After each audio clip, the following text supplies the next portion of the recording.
YouTube, what it do? This is HxnchxTV.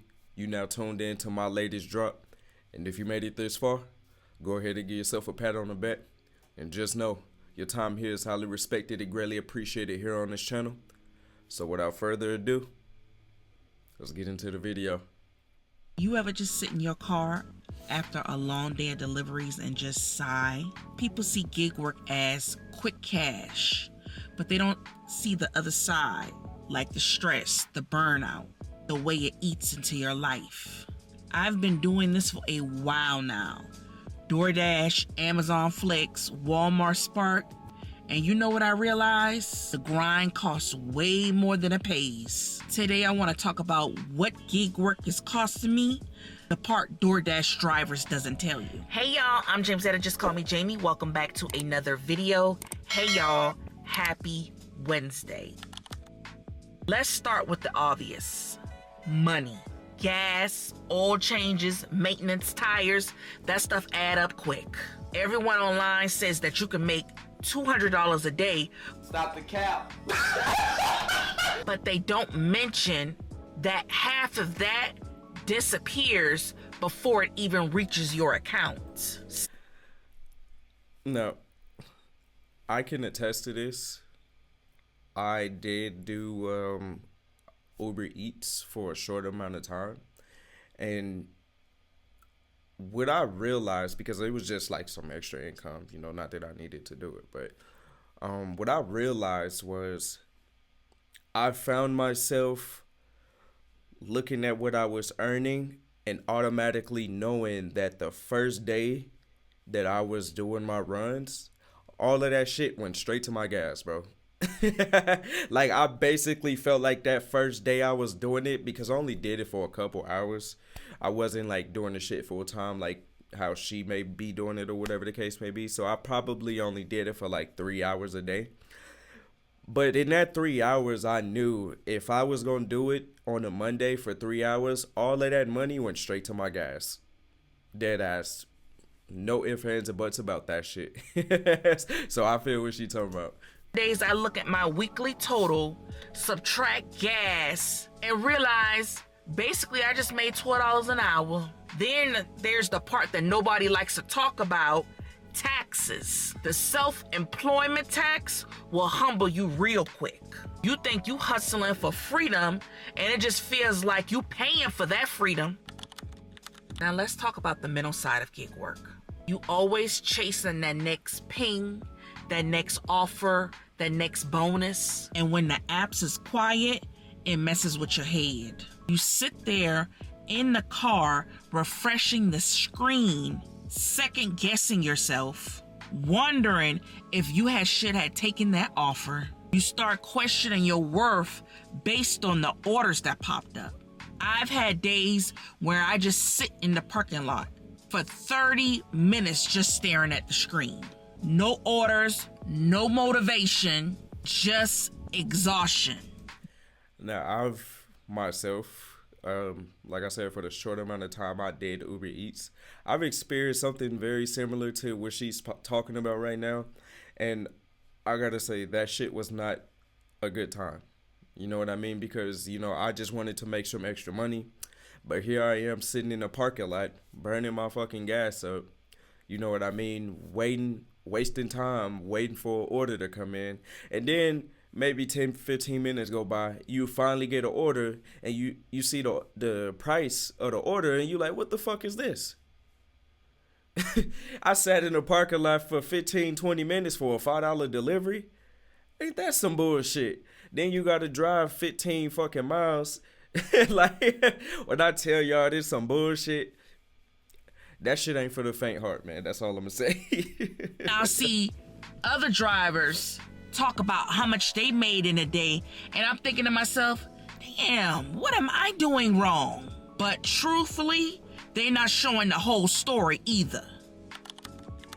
The hardest part, though, is the emotional cost. When you're a parent, you're just not chasing money. You chasing stability. And sometimes that means missing moments that matter. There's been nights that I came home after 10, after 12, after 2 o'clock in the morning and just didn't even eat. Just laid there in exhaustion. And while you doing it, you telling yourself, this is just temporary. But then it all boils down to you start feeling like this might be permanent. That's the part that nobody really talks about.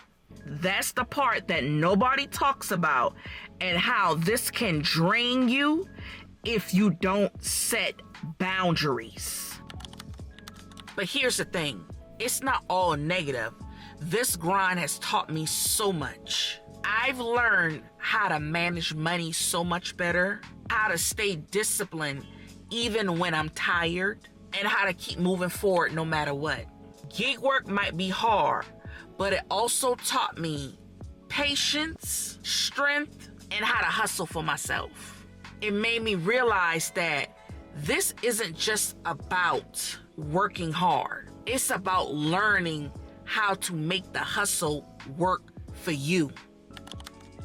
So yeah, gig work costs a lot, not just miles, but your peace, your time, and sometimes your confidence. But it's also a reminder that nothing comes easy and growth doesn't always look comfortable.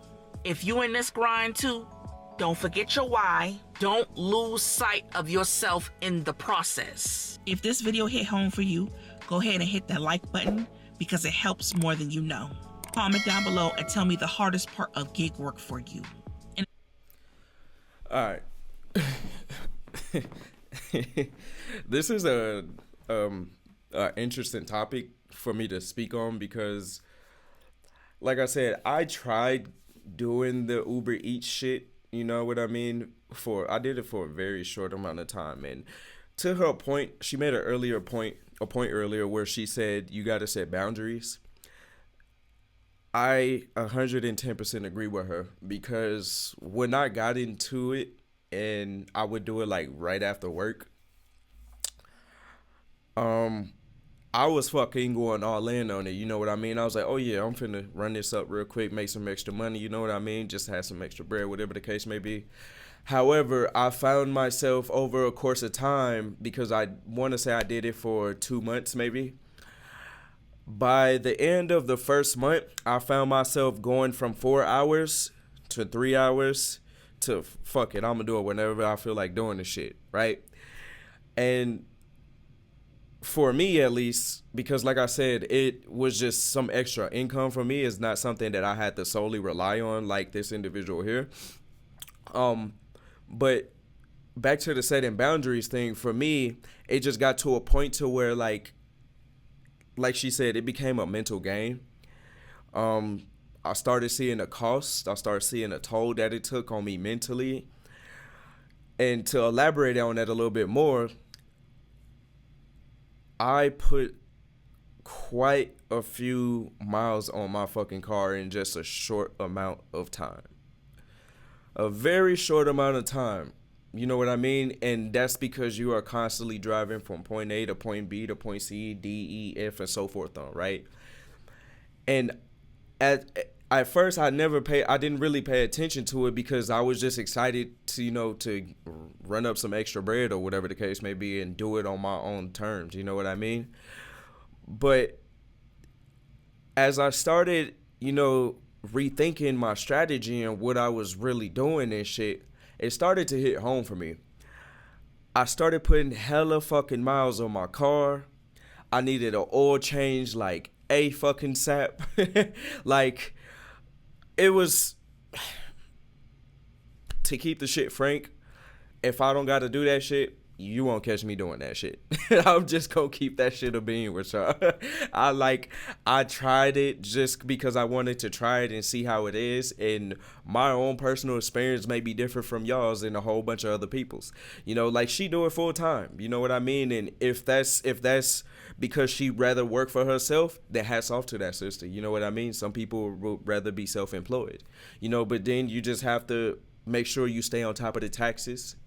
You know what I mean? You have to be great at money management. There's a whole shitload of shit that you have to be on top of if you're going to do that full time, right?